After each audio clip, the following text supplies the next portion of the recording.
पूर्ण परमात्मने नमः। श्रीमद् भगवत गीता। गीता तेरा ज्ञान अमृत। जीव हमारी जाति है, मानव यानी मैनकाइंड धर्म हमारा। हिंदू, मुस्लिम, सिख, ईसाई धर्म नहीं कोई न्यारा। भूमिका। गीता एक पवित्र सत्य ग्रंथ है जो अध्यात्म ज्ञान का कोश है। इसे वर्तमान में हिंदुओं के ग्रंथ के नाम से जाना जाता है।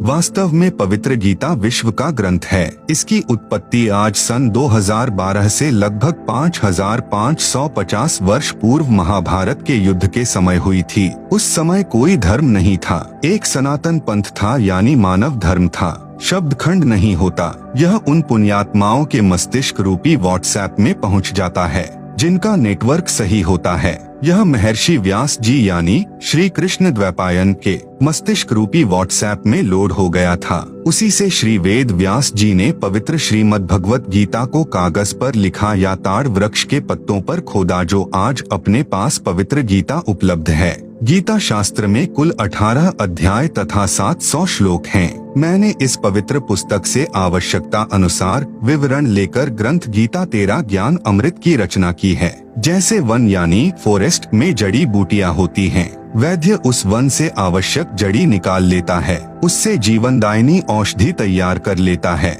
वन फिर भी विद्यमान रहता है। इसी प्रकार पुस्तक गीता तेरा ज्ञान अमृत एक औषधि जाने और इसको पढ़कर ज्ञान की घूंट पीकर अपना जन्म, मरण यानी वृद्धावस्था और मृत्यु का रोग नाश कराएं। अध्यात्म ज्ञान के बिना मनुष्य जीवन अधूरा है। यदि किसी के पास अरबों खरबों की संपत्ति है, फिर भी वह अपने जीवन में कुछ कमी महसूस करता है। उसकी पूर्ति के लिए मनुष्य पर्यटक स्थलों पर जाता है। उस समय उसको कुछ अच्छा लगता है, परंतु उससे पूरा जीवन अच्छा नहीं हो सकता, नहीं इससे आत्म कल्याण हो सकता। 2-3 दिन के पश्चात पुनः वही दिनचर्या प्रारंभ हो जाती है। फिर भी कुछ अधूरा सा लगता है। वह कमी परमात्मा की भक्ति की है। उसकी पूर्ति के लिए विश्व का धार्मिक मानव अपनी परंपरागत साधना करता है। यदि उस साधक की वह साधना शास्त्रों के अनुकूल है तो लाभ होगा। यदि शास्त्र विधि को त्याग कर मनमाना आचरण अर्थात मनमानी साधना करते हैं तो वह गीता अध्याय 16 श्लोक 23 से 24 के अनुसार व्यर्थ है। न साधक को सुख प्राप्त होता है, न सिद्धि प्राप्त होती है, न परम गति प्राप्त होती है, अर्थात व्यर्थ साधना है। कुछ श्रद्धालु किसी गुरु से दीक्षा लेकर भक्ति करते हैं। यदि गुरु पूर्ण है तो लाभ होगा, नहीं तो वह साधना भी व्यर्थ है।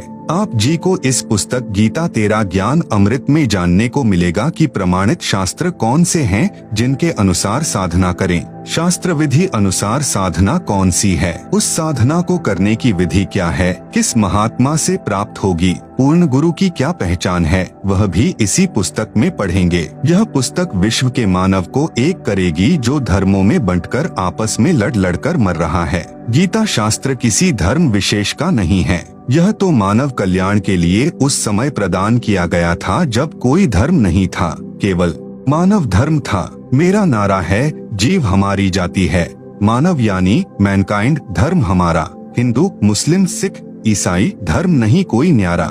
जैसे बाबा नानक जी का जन्म पवित्र हिंदू धर्म में श्री कालूराम मेहता के घर खत्री यानी अरोड़ा कुल में हुआ था। श्री ब्रजलाल पांडे से श्री नानक देव जी ने गीता का ज्ञान समझा और उनके द्वारा बताई भक्ति कर रहे थे।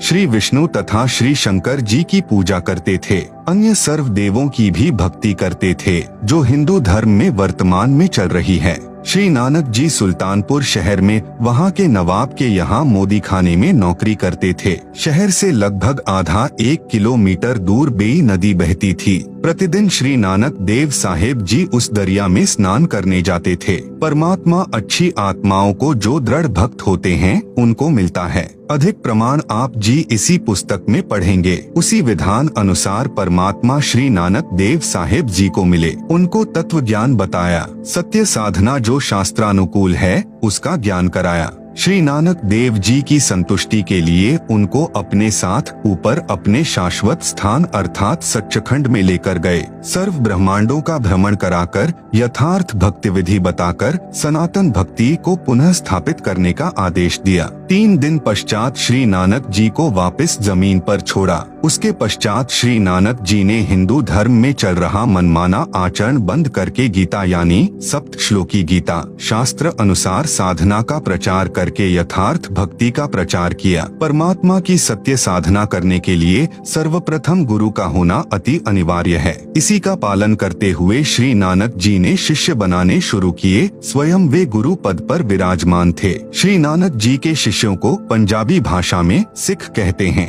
जिस कारण से उनकी अलग पहचान बन गई और वर्तमान में उन अनुयायियों के समूह ने धर्म का रूप ले लिया। हिंदू तथा सिख आपस में धर्म के नाम पर लड़ मरते हैं, यह विवेक की कमी है। विवेचन भक्ति कोई करो, उसको गुरु बनाना आवश्यक है। गुरु भी वक्त गुरु हो जो अपने मुख कमल से तत्व ज्ञान तथा साधना विधि बताए। गुरु शरीर का ही नाम नहीं है, उस शरीर में जो आत्मा है वह गुरु है। शरीर 5 तत्व का हो या इलेक्ट्रॉनिक वीडियो का हो, वह वक्त गुरु कहा जाता है। हिंदुओं में अधिकतर बिना गुरु के ही अपनी परंपरागत साधना करते हैं। उसी बिगड़े रूप को श्री नानक जी ने परमात्मा से प्राप्त ज्ञान से ठीक किया था। वर्तमान में सिखों में भी वक्त गुरु का अभाव है। जैसे सूक्ष्म वेद में कहा है, सूक्ष्म वेद क्या है यह आप इसी पुस्तक से जाने कि रामकृष्ण से कौन बड़ा। उन्होंने भी गुरु की 3 लोक के वे धनी, गुरु आगे आधीन। भावार्थ, जो हिंदू श्रद्धालु बिना गुरु के मनमाना आचरण करते हैं उनको कहा है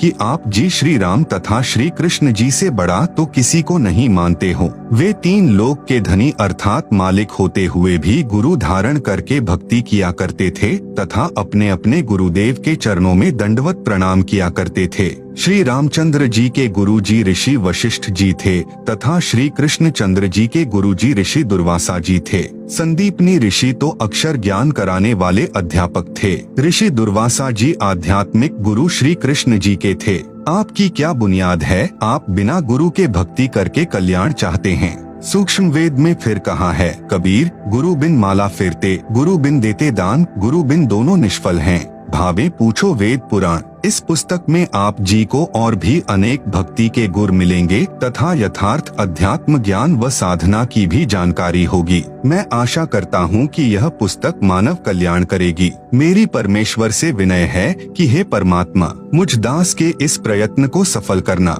सर्व प्राणी आप जी के बच्चे हैं, आप जी की आत्मा हैं। इनको यथार्थ भक्ति मार्ग समझ में आए और सर्व मानव अपना जीवन धन्य बनाए। विश्व में शांति हो। सत्य साहिब, दिनांक 8/9/2012। लेखक संत रामपाल दास महाराज, सतलोक आश्रम बरवाला, हरियाणा, भारत।